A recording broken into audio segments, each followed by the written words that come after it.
Канал «Мы есть» представляет сказки у камина. Предлагаю запастись чаем с печеньками. Приятного прослушивания.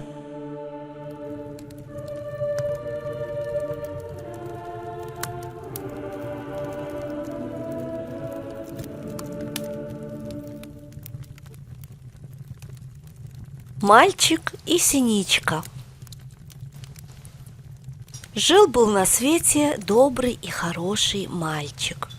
Он был сирота и жил у старенькой бабушки, которая никогда не обманывала, не воровала и не делала плохого и дурного людям. Она была просто доброй и хорошей бабушкой.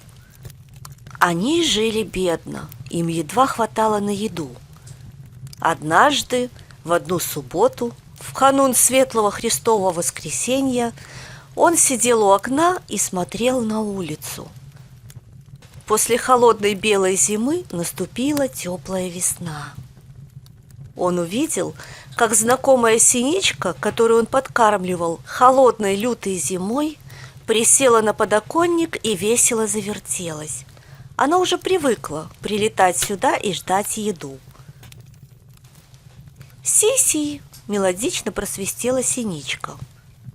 Мальчик обрадовался ей и, открыв окно, насыпал немного крошек. Она сразу же быстро стала клевать их, благодарно поглядывая на него черными блестящими глазками. «Ну вот», – сказал мальчик, – «завтра праздник, а у нас ничего нет».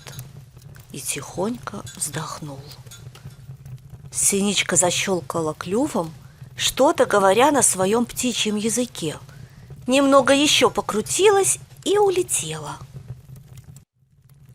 «Ничего, внучек, не беспокойся», — сказала бабушка, — «Бог даст». А синичка, наклевавшись крошек, летела и думала: «Какой хороший мальчик! Он помог мне зимой, когда мне было трудно и голодно. Надо и мне помочь ему и его бабушке». И полетела синичка к курочке. «Здравствуй, курочка-сестричка!» «Здравствуй, синичка-сестричка!» «Курочка, дай мне яичек!» – попросила синичка. «Зачем тебе, синичка-сестричка?» «Хороший мальчик и его добрая бабушка, которые кормили меня холодной лютой зимой, ничего не имеют к Светлому Христову Воскресенью», — ответила птичка. «Бери сколько хочешь, сестричка», — сказала курочка. И тут же огорченно добавила: «Только вот все они у меня беленькие, и нет красок, чтобы расписать их». «Что же делать?» — тоже огорчилась синичка. Они задумались. Но тут к ним подошел муж курочки-сестрички, красавец-петух. «Ку-ка-ку!» – громко прокричал он. Сильно замахал крыльями и щелкнул шпорами. «О чем задумались, сестрички?» – спросил он. «Вот синичке надо достать краски, а мы не знаем где», – ответила курочка. «Эх вы!» – гордо сказал петушок. «Все краски можно достать у радуги».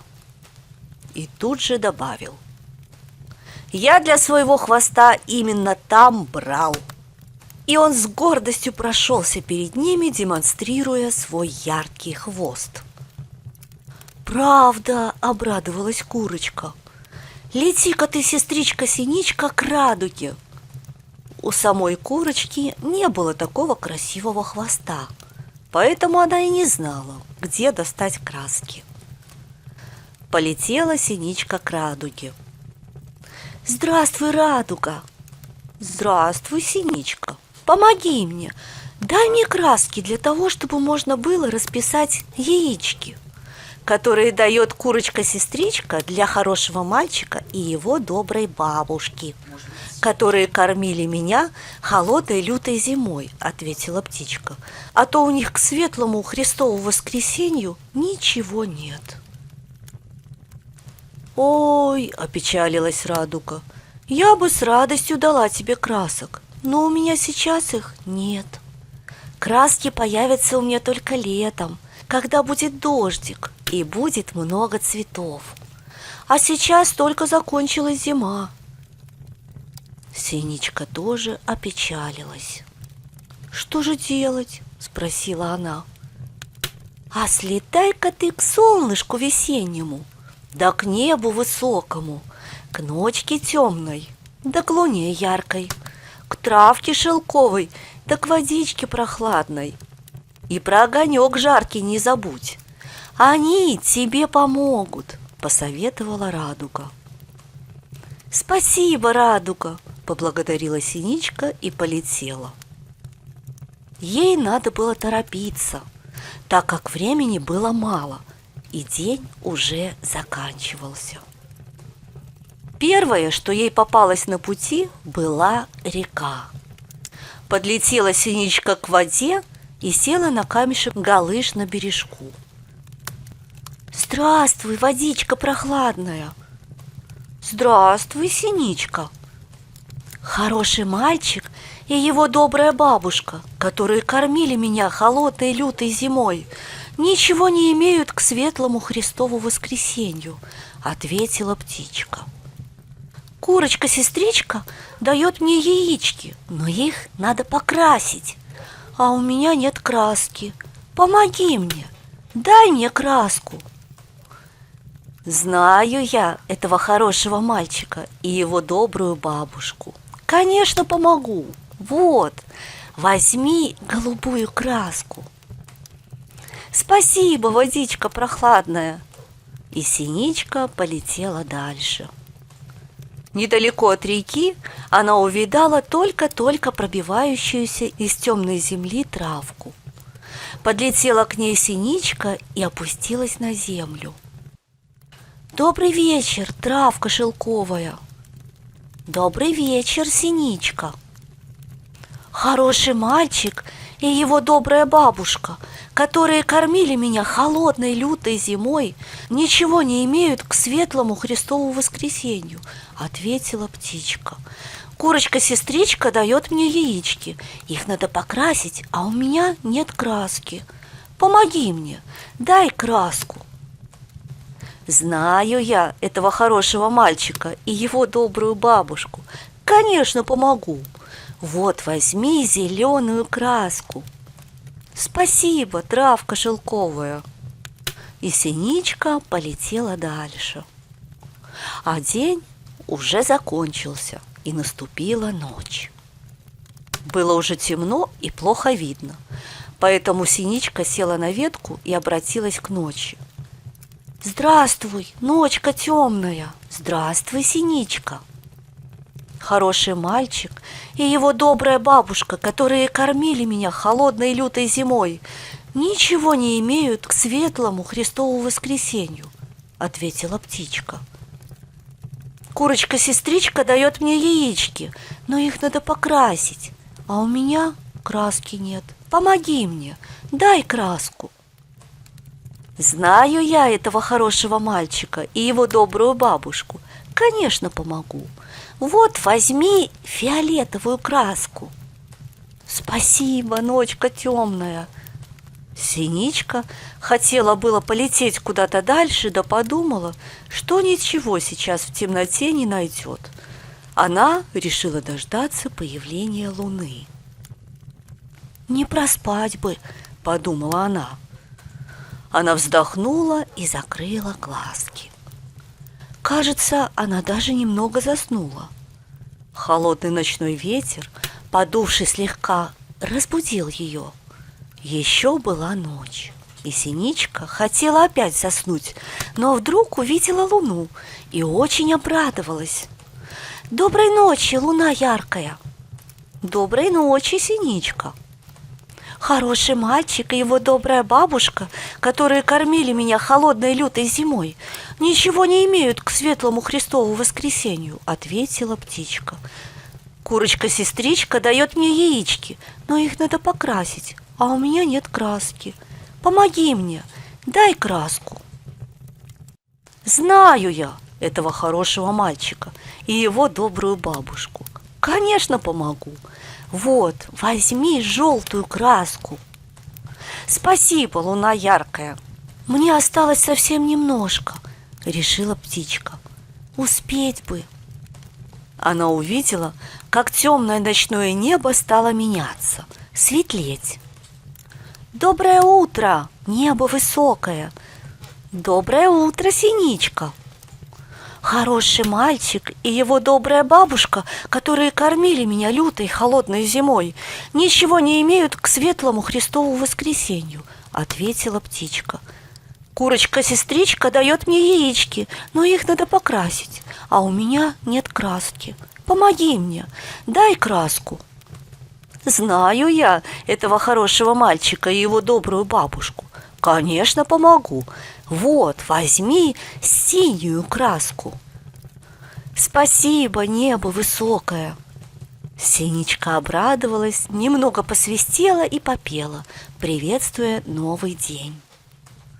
Из-за горизонта медленно, чуть зевая и потягиваясь, появлялось солнышко. Доброе утро, солнышко весеннее. Доброе утро, синичка. Хороший мальчик и его добрая бабушка, которые кормили меня холодной лютой зимой, ничего не имеют к светлому Христову воскресенью, ответила птичка.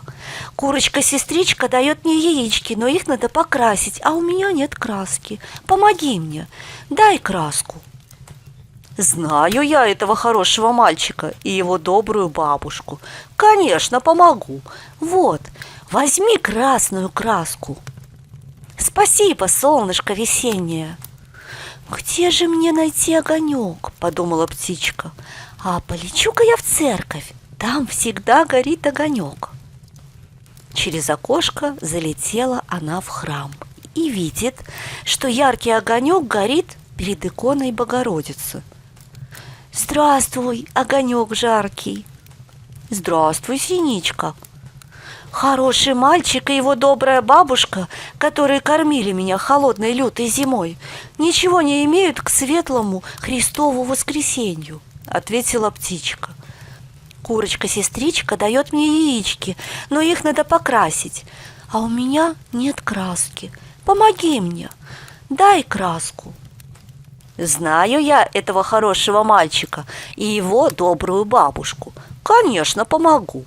Вот, возьми оранжевую краску. Спасибо, огонек жаркий. Теперь у синички были красная, оранжевая, желтая, зеленая, голубая, синяя и фиолетовая краски. И она покрасила ими яички, которые дала ей курочка. Разговор синички с огоньком жарким в церкви слышала Богородица и тоже решила хорошим и добрым людям сделать подарок. Она принесла пасхальный кулич и поставила на стол. Наступило пасхальное утро, и теперь на столе у мальчика и бабушки лежали разноцветные яички. Красное от солнышка весеннего, оранжевое от огонька жаркого, желтое от луны яркой, зеленое от травки шелковой, голубое от водички прохладной, синее от неба высокого, фиолетовое от ночки темной. Яички улыбались и прижимались друг к другу. А пышный большой кулич со сладкой белой шапкой и поджаренными коричневыми боками прочно сидел на столе и смотрел черненькими глазами-изюминками. Яркое весеннее солнышко своими лучиками осветило комнату, поиграло зайчиками на стене и разбудило мальчика. Мальчик проснулся и увидел на столе подарки. Он очень обрадовался и очень удивился. «Бабушка! Бабушка, смотри!» – радостно позвал он. Бабушка тоже удивилась и обрадовалась. Она стала искать свои очки, которые всегда хотели с ней играть, и постоянно прятались от нее. «Где же мои очки?» – растерянно оглядывала она все вокруг. «Да вот же они!» – мальчик нашел спрятавшиеся очки и протянул их старушке. Бабушка надела очки и стала внимательно разглядывать подарки. Такого еще она никогда не видела в своей долгой доброй жизни и задумалась, и даже присела у стола, подперев голову рукой. При этом коварные и хитрые очки решили потихоньку сползти с носа и опять куда-нибудь спрятаться. Но бабушка их поправила, подняв выше и пристроив на прежнее место. Они успокоились и затихли. Бабушка покачала головой и сказала: «Ну вот видишь, внучек, я же говорила, Бог всегда дает добрым людям». Мальчик и бабушка были очень рады и счастливы. А за окном на подоконнике весело прыгала и свистела синичка. Она видела, как удивились и обрадовались мальчик и бабушка. Ей тоже было радостно, что они получили подарки за свою доброту. Тому, кто делает добро, всегда хорошо и радостно в жизни.